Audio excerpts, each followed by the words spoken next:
ఈరోజు వాక్యము ఆదికాండము 41వ అధ్యాయము 19 నుండి 24 వచనాలు. మరియు నీరసమై బహువికార రూపము కలిగి చిక్కిపోయిన మరి 7 ఆవులు వాటి తరువాత పైకి వచ్చెను.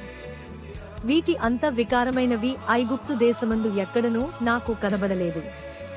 చిక్కిపోయి వికారముగానున్న ఆవులు బలిసిన మొదటి 7 ఆవులను తినివేసెను. అవి వాటి కడుపులో పడెను గాని అవి కడుపులో పడినట్టు కనబడలేదు. మొదట ఉండినట్లే అవి చూపునకు వికారముగా నుండెను. అంతలో నేను మేలుకొంటిని. మరియు నా కలలో నేను చూడగా పుష్టిగల 7 మంచి వెన్నులు ఒక్కదంటన పుట్టెను.